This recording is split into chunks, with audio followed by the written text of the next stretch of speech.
The United Arab Emirates says Gulf states should unite to stop the Muslim Brotherhood plotting to undermine governments in the region.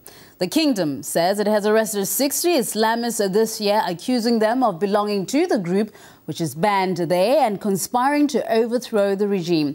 Let's get more on this from author and journalist Eric Margolis, who's a journalist and coming us live from Canada. Good to see you there, Mr. Margolis. Is the Muslim Brotherhood really such a threat to the Arab Gulf states, and what other countries should be worried? Well, the Muslim Brotherhood is the oldest Arab political organization. It's the mother of all Arab groups. It was founded in Egypt in 1928. And while it was radical in its youth, it's become in recent years rather conservative. Some accuse it of being stodgy. Young Egyptians, when I was there recently, call it your grandfather's political party. Like many of us, it's lost its youthful elan and is now become a sort of a centrist organization. However, its goals and ambitions are still seen as a threat in the Gulf, as you've just noted. But don't the lucrative cradle-to-grave welfare systems that are in place guarantee that there won't be another revolution?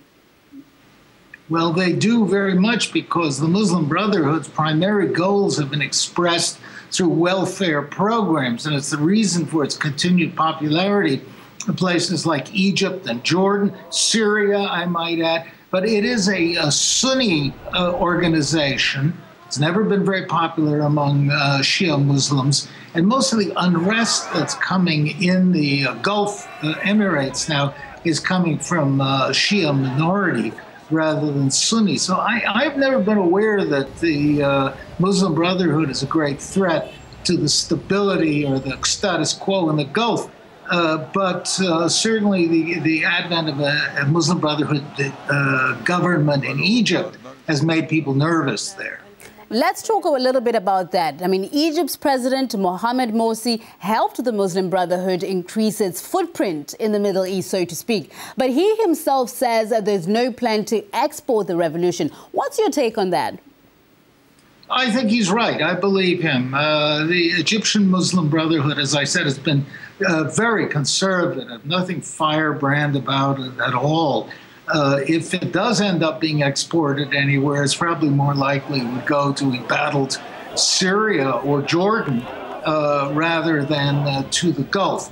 The Egyptians have so many domestic problems right now that they're really not looking very much outwards. The United Arab Emirates and other Gulf monarchies have largely, they've avoided the Arab Spring, so to speak, in inverted commas. Has Western support for the Arab Spring now put its allies in danger? Some view it that way. There's certainly neoconservatives in Washington are grumbling that the U.S. undermined Mubarak in Egypt and threatens to overthrow the American domination of the Middle East. But the Americans have been caught in a very difficult position. They want to be on the side of history, of improvement in the region, but they've been stuck supporting dictators traditionally, historically. The American government is stumbling forward right now, trying to figure out what to do. And it's and the Obama administration is under great attack by the Republicans, who are trying to make a political issue of the fact that the U.S. policy in the region is not clear. Thank you so much, author and journalist Eric Margolis, talking to us from Toronto. Thank you for your thoughts here on RT. You're welcome.